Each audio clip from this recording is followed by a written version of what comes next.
دیں گے. بہت شکریہ آپ سب کا. کسی کا بھی کوئی وزیر اعلیٰ صاحب ون وزیر ہوں. آپ نے بات کی یہ جو قاسم خان صاحب نے بات کی ہے ادھر اقوام متحدہ برائے انسانی حقوق کونسل میں, تو اگر جی ایس پی پلس سے پاکستان کا نام نکل جاتا ہے, اللہ نہ کرے کہ نکل جائے, تو ذمہ دار کون ہوگا؟ اور ساتھ ساتھ خیبر پختونخوا ہاؤس سے عملے کی تبادلے کی وجہ کیا ہے, کیوں آپ نے یہ سب کچھ کیا؟ اور ساتھ ساتھ یہاں پر بھی اسلام آباد میں بھی اور ملک بھر میں بھی پختونوں کے خلاف خاص کر ایک کریک ڈاؤن جاری ہے, تو آپ کا ان چیز کو روکنے کے لیے رائے عمل کیا ہوگا؟ اچھا, سب سے پہلے تو اگر خدا نخواستہ جی ایس پی پلس سے پاکستان نکلتا ہے یا کوالیفائی نہیں کر پاتا, تو یہ ساری ذمہ داری جو ہیں وفاق کی جعلی حکومت پر ہی آئے گی, کیونکہ ان کی غلط پالیسیز کی وجہ سے پاکستان دن بدن جو ہیں وہ نیچے جا رہا ہے اور تباہی کی طرف جا رہا ہے. لیکن ان کو فکر ہی نہیں ہے, جو ان کو لائے ہیں ان کو بھی کوئی فکر نہیں ہے پاکستان کی, کیونکہ وہ صرف اور صرف جو ہیں بغض عمران خان میں, عمران خان صاحب کے ساتھ نفرت میں اتنے پاگل ہو چکے ہیں کہ ان کو یہ دکھائی نہیں دے رہا کہ پاکستان میں کیا چل رہا ہے. ان کو یہ دکھائی نہیں دے رہا کہ پاکستانی عوام چاہتی کیا ہے. پاکستانی عوام ان کے چہرے بھی نہیں دیکھنا چاہتی, ووٹ تو دور کی بات ہے, ان کے سامنے بھی نہیں آنا چاہتی پاکستانی عوام. تو اگر پاکستانی قوم ان کو نہیں چاہتی اور ان کو زبردستی مسلط کیا گیا ہے, اور پھر جو ہے تمام چیزوں کو رونتے ہوئے, جمہوریت کو رونتے ہوئے, فریڈم آف سپیچ کو رونتے ہوئے,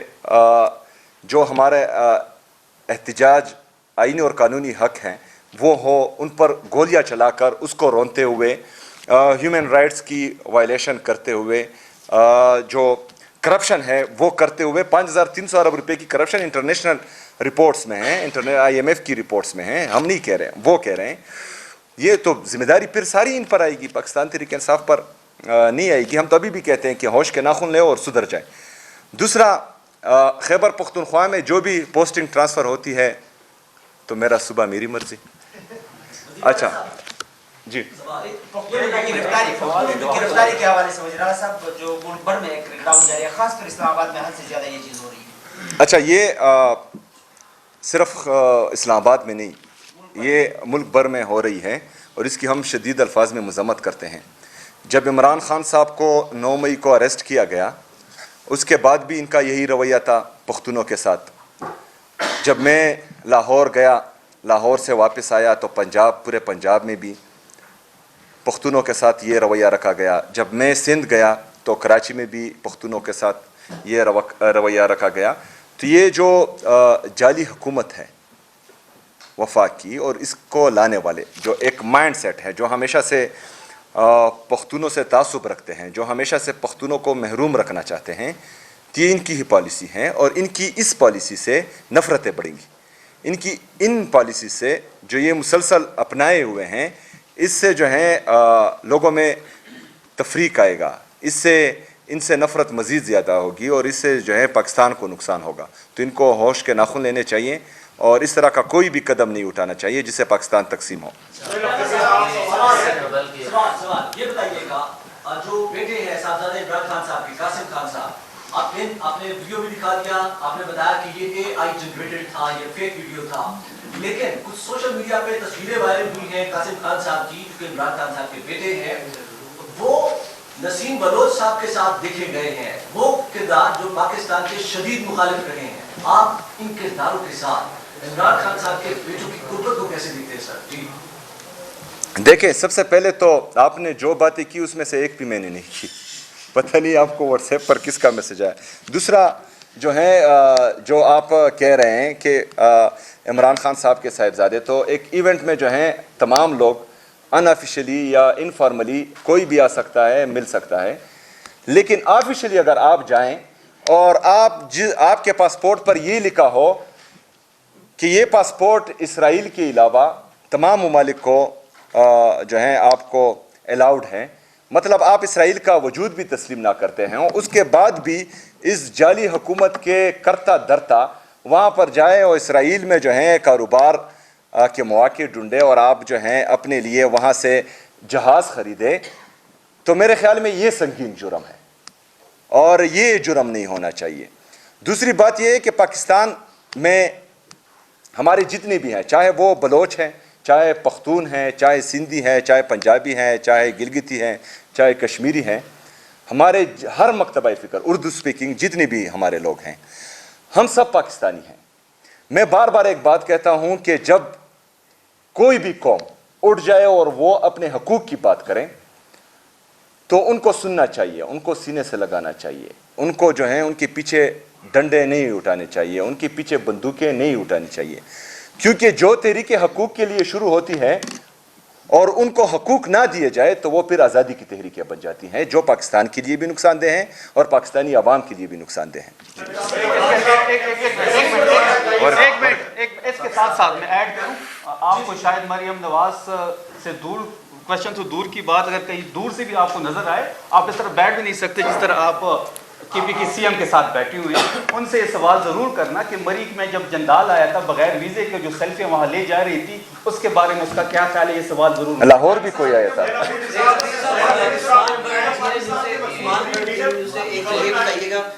کون سے نیوز سے؟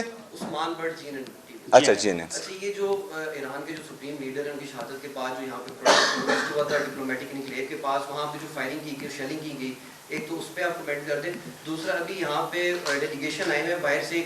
پاکستان میں مذاکرات کہہ رہے ہیں کہ کیے جائیں گے، کہ جو جنگ ہو رہی ہے ایران اسرائیل اور امریکہ کی، تو آپ کیا سمجھتے ہیں کہ ایران کو بچانے کے لیے کی جا رہی ہے، امریکہ کو صرف پیسے دیے جا رہے ہیں؟ دیکھیں جی، یہ تو جب مذاکرات کامیاب ہوں گے اس کے بعد ہی پتہ چلا گا کہ مطلب کس کا نقصان ہوا ہے اور کس کا فائدہ ہوا ہے، لیکن میرے خیال میں جو ایران کا سٹانس ہے تو وہ جو ہیں اپنے مفادات پر کبھی بھی کمپرومائز نہیں کریں گے، اور پاکستان کا کردار میرے خیال میں ہمیشہ جو ہے وہ مذاکرات اور امن میں ہی ہونا چاہیے۔ پاکستان کو ہمیشہ یہ بولنا چاہیے کہ ہم امن میں سب کے ساتھی ہیں اور ہم جنگ میں کسی کا ساتھ نہیں دیں گے، تو یہ رویہ ٹھیک رہے گا، کیونکہ ہمارا کسی سے کیا لینا دینا، ہم نے اپنا ملک سنبھالنا ہے، اپنے ملک میں جو ہے امن و امان لانا ہے، اس ملک کو ترقی دینی ہے، تو سب سے پہلے ہمیں اپنا سوچنا چاہیے، پھر بعد میں جو ہے دوسروں کا سوچنا چاہیے۔ گزشتہ 1.5 سال سے پی ٹی آئی کو پی ٹی آئی کے اندر سے ہی سیاسی فیصلوں سے روکا جاتا رہا ہے، کچھ ایسی قوتیں رہی ہیں جو سیاسی فیصلے نہیں ہونے دیتی رہیں، تو اس وقت بھی پی ٹی آئی کے اندر چند حلقوں میں تشویش ہے بہت زیادہ کہ سیاسی فیصلوں کا جنہیں اختیار دیا ہے یا پھر جو سیاسی فیصلے کریں گے ان کو سوشل میڈیا پریشر یا ملٹری اسٹیبلشمنٹ کے ساتھ تعلقات رکھنے والوں کی جانب سے کچھ رکاوٹوں کا سامنا کرنا پڑ رہا ہے، یا ایسا ہے کہ سیاسی فیصلے پر کرنے نہیں دیے جا رہے، تو ایسے موقع پر آپ کہاں کھڑے ہوں گے؟ ماضی میں تو ہمیں بیرسٹر صاحب سے لے کے بہت سارے کردار تھے، تو اس وقت آپ اپوزیشن اتحاد کے ساتھ کس طرح کی چیزیں جس میں سیاسی فیصلے آزادی سے ہو سکیں اور اس کے جو بھی نتائج ہیں وہ ایک الگ ہے؟ سر دیکھیں، سب سے پہلے تو ہماری جتنی بھی میٹنگز ہوئی ہیں اپوزیشن اتحاد سے، تو اس میں ہم نے ان کو یہ باور کروایا ہے کہ عمران خان صاحب کا فیصلہ ہے کہ احتجاج اور مذاکرات دونوں آپ کا اختیار ہے، تو آپ کا جو بھی فیصلہ ہوگا، پاکستان تحریک انصاف اور پاکستان تحریک انصاف کے کارکنان، پاکستان تحریک انصاف کی لیڈرشپ سب آپ کا ساتھ دیں گی انشاءاللہ تعالیٰ اس میں۔ دوسری بات یہ ہے کہ ہم بالکل پریشر میں نہیں آتے، سوشل میڈیا ہماری طاقت ہے، سوشل میڈیا پر اگر فرض کریں لیڈرشپ کی طرف سے تنقید ہوتی ہیں تو میرے خیال میں وہ ہمیشہ عمران خان صاحب کی محبت میں ہوتی ہیں، اور ہم سب کا عمران خان صاحب سے ایک ایسا رشتہ بنا ہوا ہے جو کبھی نہ ٹوٹے گا اور نہ انشاءاللہ تعالیٰ وہ کم ہوگا، اور دن بدن وہ زیادہ ہوتا جا رہا ہے۔ تو ان حالات میں کچھ لوگ اگر فرض کریں یہاں پر گراؤنڈ پر موجود نہیں ہیں تو ان کو گراؤنڈ ریئلٹیز کا نہیں پتہ، جو لوگ گراؤنڈ ریئلٹیز جانتے ہیں وہ اس کے مطابق فیصلے لے رہے ہیں، اور انشاءاللہ تعالیٰ مجھے امید ہے کہ سوشل میڈیا ہماری طاقت ہے اور وہ ہمارے ہر فیصلے میں ہمارا بھرپور ساتھ دے گی، اور میں تمام پاکستانیوں کو یہ باور کرانا چاہتا ہوں، یہ یقین دلاتا ہوں کہ ہم عمران خان صاحب کے ساتھ کھڑے ہیں، ہماری تمام جدوجہد عمران خان صاحب کے لیے ہیں، اس کی رہائی کے لیے ہے، ملک میں آئین اور قانون کی بالادستی کے لیے ہیں۔ عمران خان صاحب نے جو حقیقی آزادی کی تحریک شروع کی تھی، انشاءاللہ تعالیٰ اس کی حصول تک ہماری یہ جدوجہد جاری رہے گی۔ ہم نے انشاءاللہ تعالیٰ کچھ فیصلے لینے ہیں، ہو سکتا ہے وہ سخت ہوں، تو آپ انتظار کریں،